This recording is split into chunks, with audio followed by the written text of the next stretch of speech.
म व्यक्त गर्न खोजिरहेको छु आफूभित्र लुकिएको भावना जहिले पनि एक्लै कोर्दै बस्छु पानामा कठिनाइ परिस्थिति तिको गर्दैछु सामना तर भगवानसँग गर्दैछु प्रार्थना म मरि गए पनि गुन्जिरहोस् यो मेरो आवाज सधैँभरि यो मेरो खाल्सामा म आफ्नै तालमा म आफ्नै तालमा म आफ्नै तालमा म आफ्नै तालमा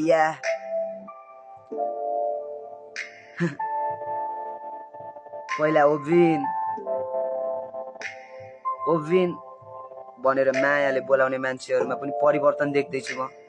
त पहिल्यै ठीक थिइस् यार भन्ने मान्छेहरुको कुरा पनि सुन्छु समय कहाँ एकनासको हुन्छ त कसलाई चाहिँ बदलिनु मन लाग्छ हैन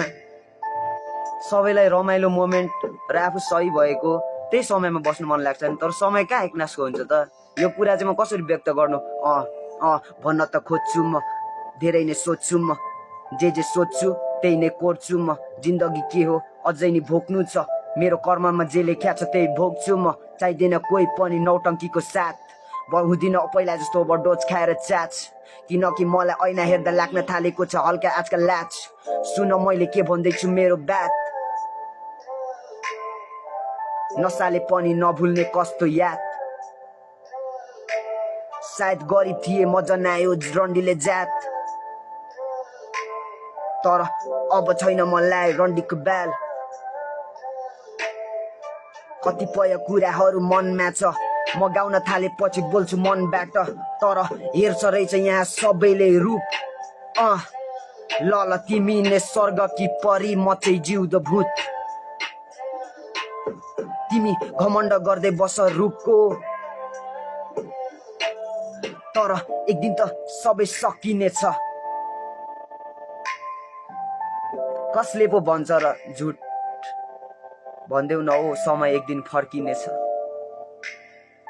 किनकि झुटमै भए पनि एकछिन रम्दिम जस्तो लाग्छ कहिलेकाहीँ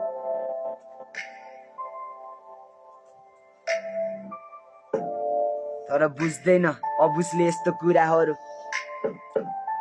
मलाई मात्र होइन सायद मित्र तिमीलाई पनि गाह्रो भएको होला आफ्नो सपना पूरा गर्नु तर गर्नुपर्छ कोसिस किनकि जिन्दगी एक बारको मलाई नबुझ्नेले भन्छ यो मान्छे के तालको हो म आफ्नै तालको मलाई के को बाल हो मात्र बाल लाग्छ मलाई मेरो आफ्नो सपनाको मेरो सपना चाहिँ त्यही हो म मरे पनि